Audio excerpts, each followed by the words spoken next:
Good day and welcome to today's Capital One Listening and Leading webinar. We are pleased to offer a discussion on modernizing CoSIDA's governance structure, a discussion on the proposed changes for 2020-2021. My name is Lenny Reich. I'm the SID and Assistant Athletic Director at the University of Mount Union. I serve on CoSIDA's Board of Directors, and I've also been a part of this governance review working group.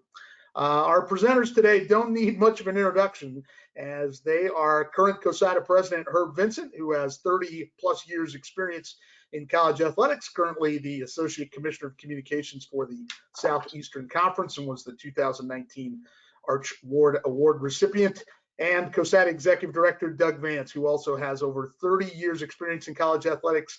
And we'd like to welcome Herb and Doug to today's festivities. We appreciate all of you for joining us for this first in-depth look at proposed changes to CoSIDA's governance structure. Before we begin, we would like to say a quick thank you to our presenting partner, corporate partner, Capital One, for presenting our continuing education series. As a reminder, this webinar will be posted later today on CoSIDA's.com and in CoSIDA Connect, our membership's online community. We will also have a podcast version of today's webinar that you can download on services listed on the CoSIDA website, and this will be placed also on the CoSIDA YouTube channel. So as we get into things, we have, as a board and as this governance review group, have been working on the proposed changes that we are going to share with you today. We encourage you to submit any questions you might have right here in the chat box throughout the webinar, and we will you'll find that on the right side, and we'll save time at the end of this webinar to address them. Also, at the end of this webinar, if you want to get on camera and ask a question to any of the panelists, you can locate the raise hand button on your screen, and then we will process you and get you on here to ask a question. So we're going to have a PowerPoint discussion that will take you through where we've been, where we're at right now, and where we hope to go. And to take us through this PowerPoint, I turn things over to Herb Vincent.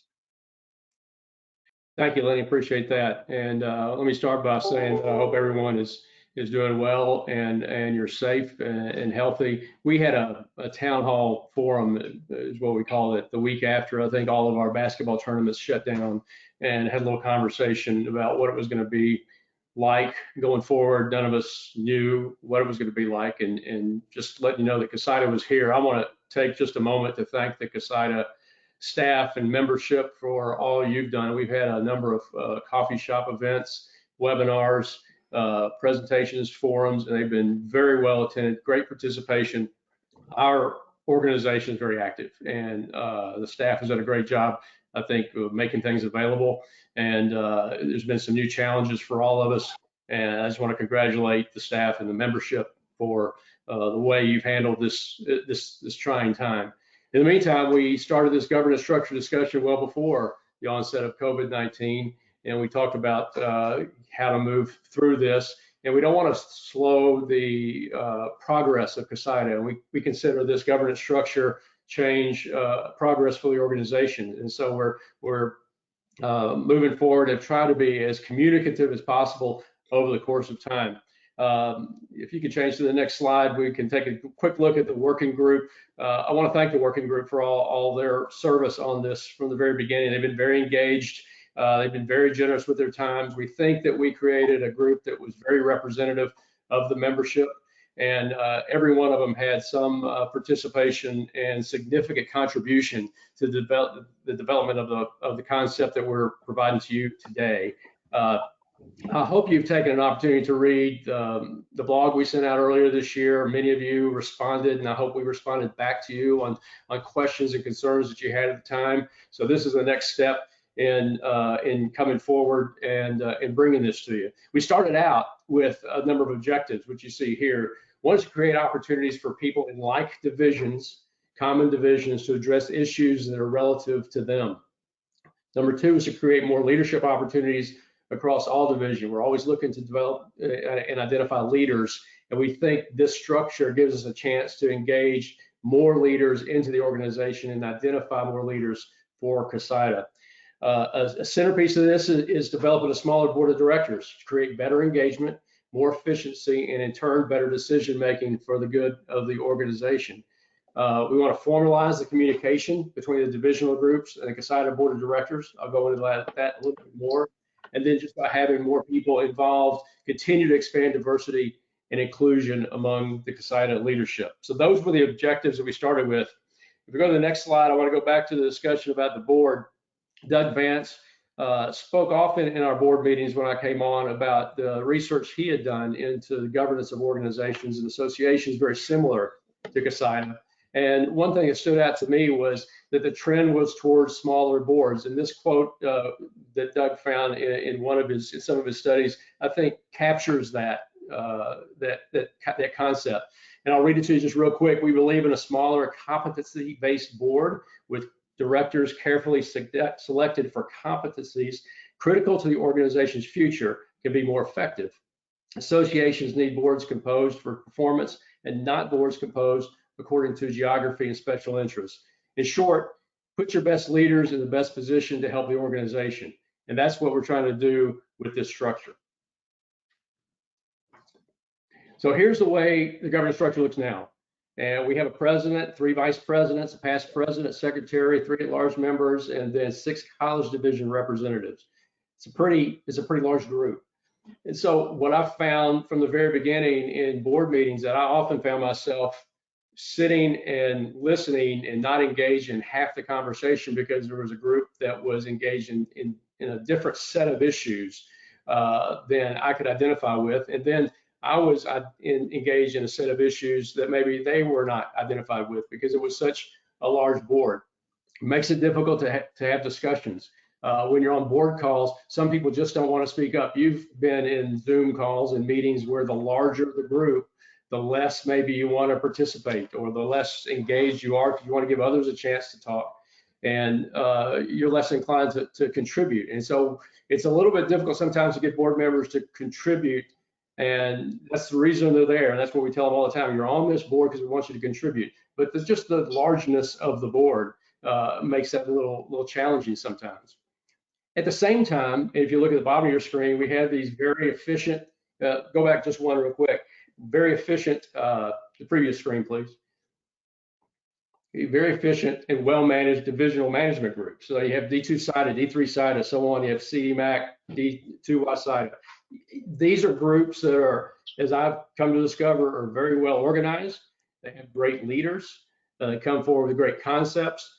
At the same time, they're not part of our structure. So you can go to the next slide, please, and you'll see that we have a very large board of directors, 16 members. And then we have this other set of people out here who are very devoted members of the organization, yet are not part of the formal organizational structure. So how do we solve that? And I think we've come up, hopefully, with a way that we can do that. Next. So the concept we're looking at is just that, is to engage the divisional groups, create divisional cabinets for each group. That first objective I talked about creating like groups of like-minded people who can address issues relevant to them. D2 CIDA can drill down to issues relevant to them. D3 CIDA, D1 CIDA. We got to create that one because that doesn't even exist. So it's not those CIDA groups, but it's the cabinets that come out of those D2 CIDA, D3 CIDA, NAI CIDA groups that will create these divisional cabinets.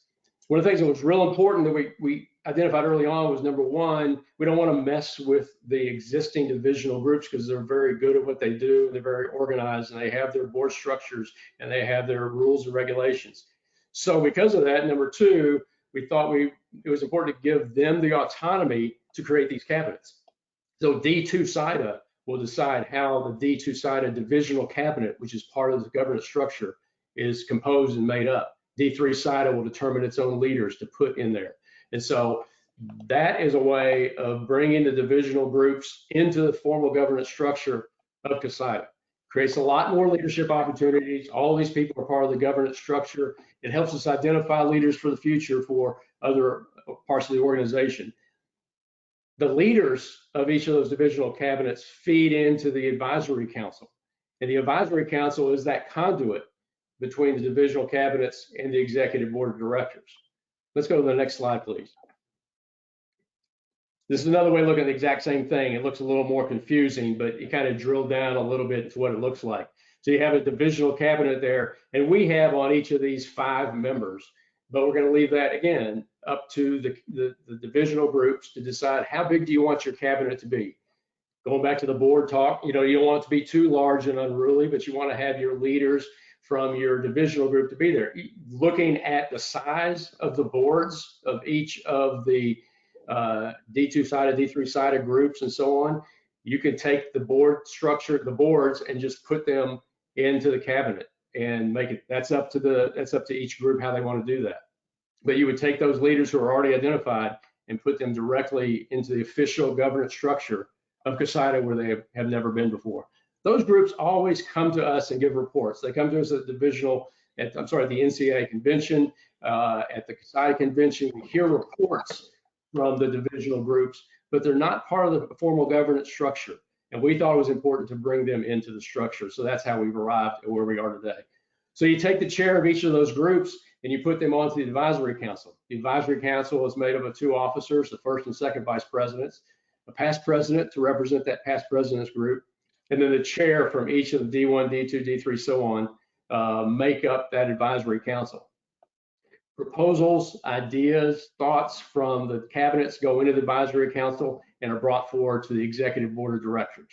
And so that is a way of creating a flow of information to back and forth from the cabinets to the executive board, from the executive board to the cabinets, to keep more people engaged and yet have an executive board of directors that is nimble, is smaller, and can make the best decisions for the organization.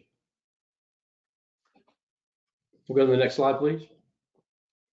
At this point, if Doug can come back on the call, I'm going to let him kind of talk us through how we get to what's number 1, how we're going to have this approved. Number 2, there's a little bit of a transition here that we would have to get to. It was very important to our working group that anyone who's existing on the board is not just put off the board because we're going to have a smaller board. So we're going to transition into that. It'll take a few years to get there.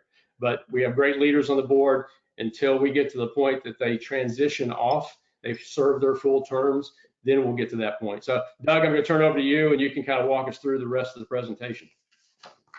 Thanks, Herb. Appreciate that. Yeah, one of the big challenges for the working group was developing an appropriate transition process, interrupt time or service on the board and give them the opportunity to serve through their entire terms. The working group felt it was really fundamental to the process to phase in the changes to the executive board and to make sure all the existing board members could serve their full terms. This chart gives you a good layout of how this will happen over a course of 7 years. We will gradually reduce the size of the executive board from 16 members to 8, and with the goal of full implementation set to be in place by 2023-24 academic year, or following the 2023 CoSIDA convention. Next slide. And to recap the year-long process that we've undertaken with the working group, here's the timeline of how we have set up this process to develop it. Again, under the leadership of Herb, it included a series of monthly conference calls with the working group, and those began last September. And from the beginning, we stressed transparency in this process. We wanted the members to understand what we were doing, primarily because we wanted their feedback. We wanted to make sure that we developed a process that served our members properly, and they had an opportunity to have feedback on how this looks. So we used a lot of different of our formats, our opportunities to discuss this. We used CoSIDA 360. We sent information out through emails, and then we also, Herb and I participated in divisional group conference calls, culminating with today's webinar. looking ahead, this process is being guided somewhat by the Constitution. We have a constitutional change. We will have a constitutional change proposal to adopt the new governance structure, and it will be posted on CoSIDA.com for review by the entire membership no later than May 28th. It's important to understand that any changes to this Constitution require a membership approval process, a vote by the membership. We will hold CoSIDA board meetings the first week of June, and we'll have a virtual CoSIDA business meeting, and that will be held June the 12th. We have designated June 17th through the 18th, a 48-hour period for voting on this proposal by the membership. We'll announce the results the next day, June 19th. I really appreciate everyone's involvement in this effort. It's clearly been a team effort. And one thing that I need to touch upon also is how this process, we talked about how it evolves. If the proposal is approved, we'll start developing the divisional cabinets early in the fall months this year. The development of the divisional cabinets will formulate the advisory committee, and regular conference calls with those groups can then begin. The executive board will continue its regular schedule of conference calls, and then as mentioned, by 2023, we ultimately will have this full process formed and in place. Finally, I want to thank everyone who's been a part of this process, and in particular, I want to thank Herb, who's had the vision and the leadership in guiding us forward. He's been the one who's diligently been behind the scenes, giving direction, and he's laid out the process. It's mandated all divisions and all groups in CoSIDA have a strong voice in developing it. I'll turn it back over to Herb, but let me add that if any questions come to mind after this webinar, don't hesitate to reach out to any of us, from the working group to the staff to the CoSIDA Board of Directors. We'll be happy to try to explain anything that you don't quite understand yet. With that, I'll turn it over to Herb, and we'll open it up for questions from those in attendance. Herb? Thanks, Doug. I don't have too much more except to invite members to continue to ask questions. I've been, to me, that the questions that we get have been encouraging, that people are engaged and interested in the future of CoSIDA, and we've tried to answer each of them. We also have your divisional members and representatives. You can reach out to them as necessary as well. They're all fully abreast of this concept and every step along the way, how we've done it, and the reasons that we've reached where we are. So Doug, thanks for all your work. Folks like Lenny and others on the committee have really worked hard to get to this point. And so we hope we can answer any questions that you might have.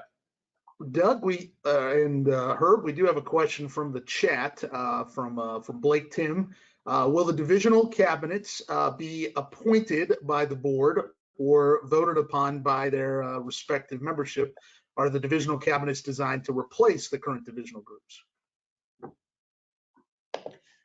So the cabinets are developed by the divisional groups and not meant to replace the divisional groups. The divisional groups still exist. Early on, we identified how efficient and productive those groups are. But the divisional cabinets give an opportunity to bring that structure of those existing divisional groups into the governance structure. And it'll be we've given autonomy under this process or this concept to those divisional groups to determine who's on their divisional cabinets. Yeah, and I might ask Lenny to weigh in on this question a little bit, since it's been part of the discussion. How your vision is how this would work. Say you're a former chair of the Division D3 side, how you see this happening. I mean, and I can assure everybody that myself and the other divisional reps that were on there, I think from the beginning wanted to make sure that those currently organized divisional groups stayed as organized and as they could in their current form. And so I think, and as far as Division 3 would go, I would envision that Division 3 Board of Directors sitting as that divisional cabinet for Division 3, and then that Board of Directors choosing a representative that would go on to the advisory council. Maybe it would be the president, maybe it would be someone else, but would leave those divisions to put the best people in the places they have. As everybody has said, all of those groups are very well organized. Obviously, in Division 1, they're going to form a group, but to get those groups together and put those people, give them more of a clear delineated path of the structure is where I think all of us were going for. And Herb talked about this. The thing that really excites me about this is we will now have divisional groups involved in the leadership process, where they were somewhat outliers. They had their groups, but they really weren't part of the CoSIDA board. This process gives greater representation up through the process and the opportunity to be impactful and provide voices to make suggestions and recommendations. We have our next question is proposed term in office for the at-large representatives. So what would the term be for the at-large reps on the executive board of directors, I believe is that question. I anticipate that would not change. We had not had that discussion. It was a good question, Doug. I think that's in the Constitution about how long those at-large members stay, and that's not an area that we addressed and decided to change. Yeah, I would suspect that we'll continue that term as it now exists. Another question we have is about CDMAC. How would CDMAC will CDMAC dissolve under this plan as well? Well, it could. It depends on if this serves the purpose that CDMAC does to, as I understood, CDMAC was presented to or developed to represent those divisional groups. And obviously now the divisional groups have direct representation through their divisional cabinets. I think we need to see how that plays out and see what the divisional groups think is most effective way to move forward. Doug, you may have more thoughts on that. Yeah, we certainly did talk about CDMAC and its original goals when it was created several years ago. And some of the people in our working group are part of CDMAC. So nothing that we're doing in this process directly impacts CDMAC and its existence going forward. I just think it's something we need to continue to monitor and talk to the people on the CDMAC leadership group and see how they feel about it. We have another question about ensuring minority groups are represented.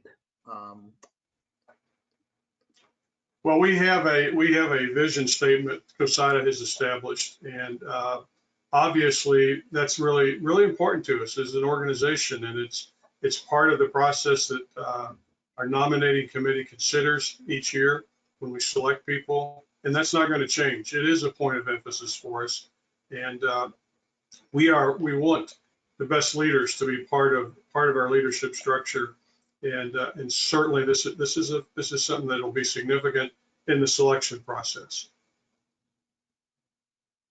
And I would echo some of that as well. That I think the point of this governance.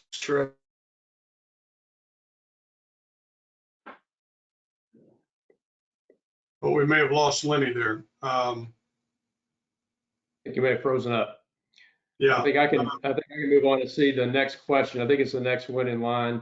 And then hopefully Lenny get back on. Was from Eric McDowell. Would this also mean there be only be executive board meetings and not officers in the future, or would there be officers meetings without the two at-large positions? I don't envision the need for those officer calls.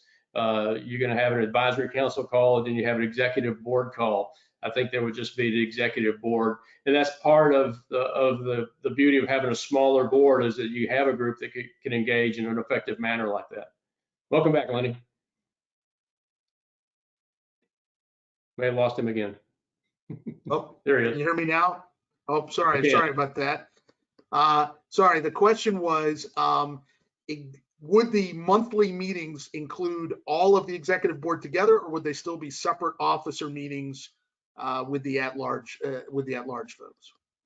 While you're offline for just that 1 minute, we talked about that there would be just the executive board meetings as we envision this.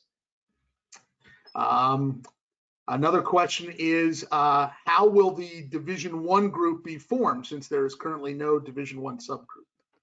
Yeah, Jessica Poole, who's on the working group, has initiated a process for starting to engage some people in that. That's one of the things we identified very early on, that there's not an active Division I CoSIDA, D1 CoSIDA. And so that has to be developed as part of this process. And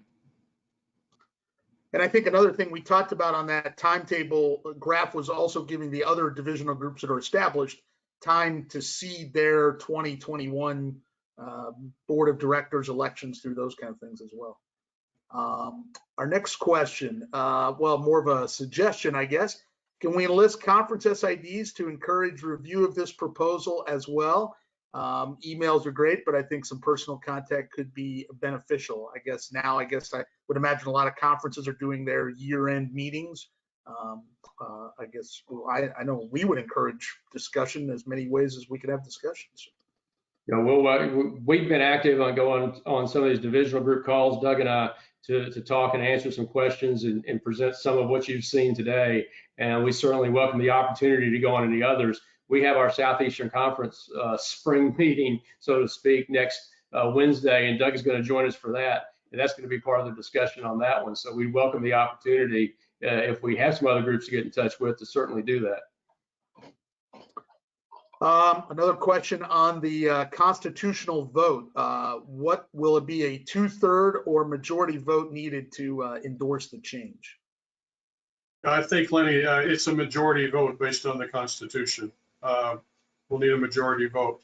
And certainly this will be an online vote that we're undertaking, as the Constitution does allow for votes to be made electronically. So that will be our process.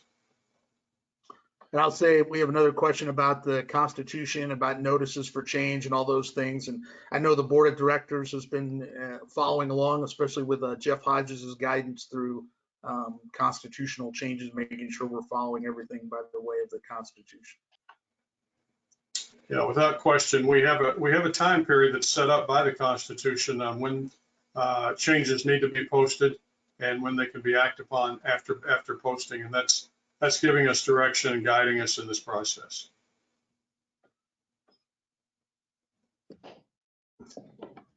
Okay, well, I don't see any other questions at the moment in the chat room. So I guess if anybody has any other questions, we can take them through now. But we've got plenty of time. We do have. Lenny, I don't know who can talk to it, but we have the hand raising option if somebody wanted to raise their hand. We do. If somebody wants to, yeah, if somebody wants to get on video. Oh, I hear Bo's telling me there's some more questions coming. So maybe, yeah, if anybody wants to jump on camera with us, we can definitely hear from them then too.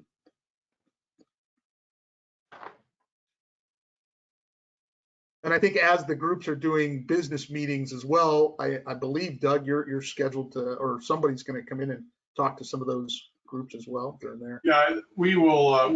We'll schedule opportunities during our convention, during divisional business meetings or gatherings. Herb and I will definitely want to come in and review the process and answer questions and hear comments from the group. That's our next phase, our next opportunity to connect and discuss the plan. And the venerable Jeff Hodges has come in with, as he usually does, with our clarity on the constitutional stuff. He says 10% of the current membership vote and 60% of those voting are needed for it to pass. So that's. Thanks, Jeff. Yeah, and I want to thank Jeff for his work. There was a lot of work that had to be done on the Constitution itself, on how to properly make changes, when to meet deadlines, to meet the requirements, as was asked in one of the questions. And so thanks to Jeff for all of his work from a constitutional standpoint as well.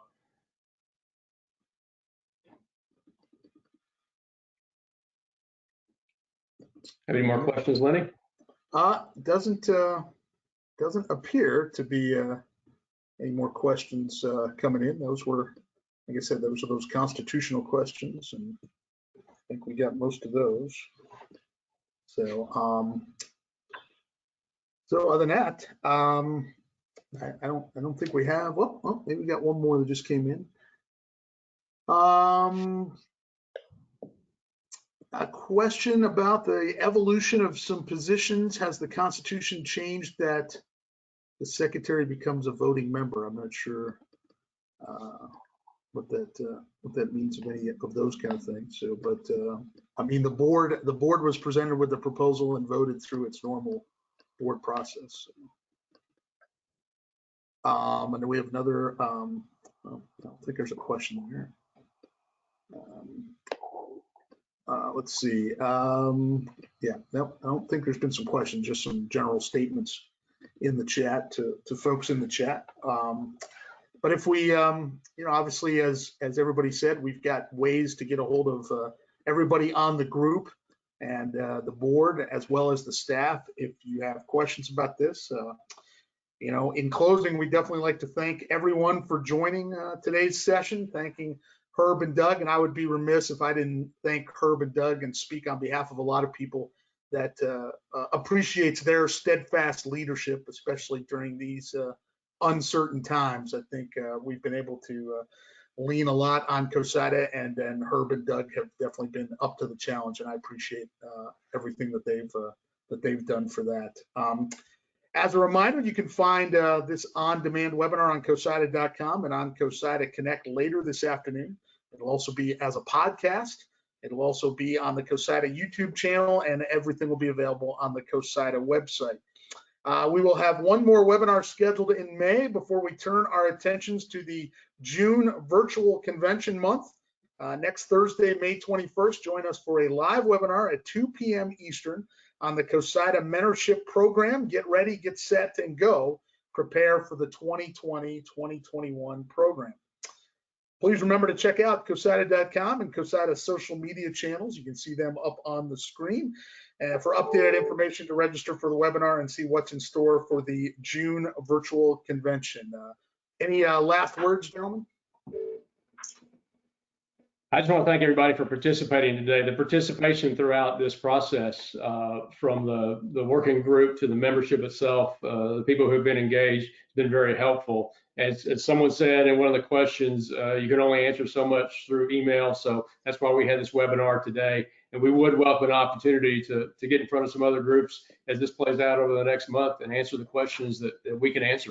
So please contact me or Doug if we can speak to your group, and be glad to engage in that way if we can. Lenny, one other thing I'll mention is if people want to read the current Constitution, they can find it at CoSIDA.com. If they want to review some of the language in it, it's available there. Yep, and as it said, we're going to get this proposed change up on the website as well for people to read those constitutional changes as well. So, so once again, thanks Herb, thanks Doug, thanks to the staff for putting this all together and making everything go well. And we look forward to connecting with everybody next month during the virtual convention. So thanks again, everybody. Thanks, Lenny.